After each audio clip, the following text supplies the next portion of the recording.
पूरा लोकल।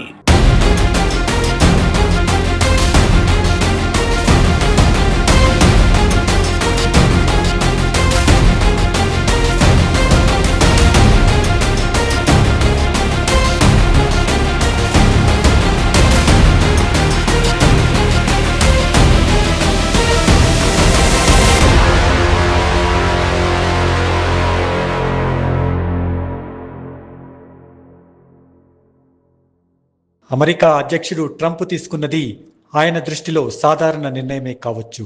కానీ అక్కడ చదువుకుంటున్న తెలుగు విద్యార్థులకు మాత్రం తీరని వేదన మిగిలిస్తోంది. వారంతా తీవ్ర ఒత్తిడికి గురవుతున్నారు.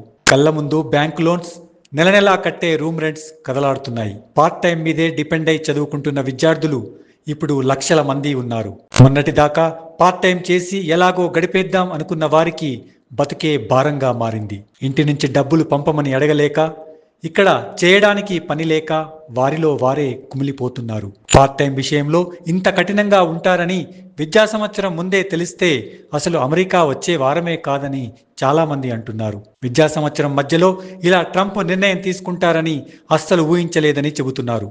దీంతో ఇటు వెనక్కి వచ్చేయలేక, అటు బతకలేక నరకం అనుభవిస్తున్నారు.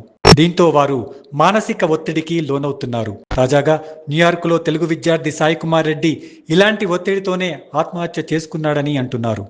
అంతకుముందు బండి వంశీ అనే విద్యార్థి కూడా అనుమానాస్పద స్థితిలో మరణించారు. పార్ట్ టైంలపై నిషేధం విధించిన తర్వాతే వీరు చనిపోవడంతో తోటి విద్యార్థులు మరింత ఆందోళన చెందుతున్నారు. ట్రంప్ ఇప్పటికైనా తన నిర్ణయం వెనక్కి తీసుకోవాలని వారు కోరుతున్నారు. కనీసం ఈ విద్యా సంవత్సరం వరకైనా పార్ట్ టైంకు అనుమతించాలని వారు విజ్ఞప్తి చేస్తున్నారు. అలాగే అమెరికా పర్యటనకు వస్తున్న భారత ప్రధాని మోడీ ఈ విషయంలో జోక్యం చేసుకోవాలని కోరుతున్నారు.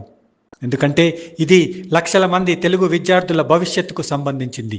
భారత్ నుంచి 3 లక్షల మందికి పైగా విద్యార్థులు అమెరికా వెళితే అందులో 56% మంది తెలుగువారే ఉన్నారు. వీరిలో మెజారిటీ విద్యార్థులు బ్యాంకు లోన్స్ తీసుకునే అమెరికా వెళ్లారు. క్యాంపస్లో ఉద్యోగం దొరికేది చాలా కొద్ది మందికి మాత్రమే. బయట పార్ట్ టైం ఒక్కటే వీరికి ఆధారం.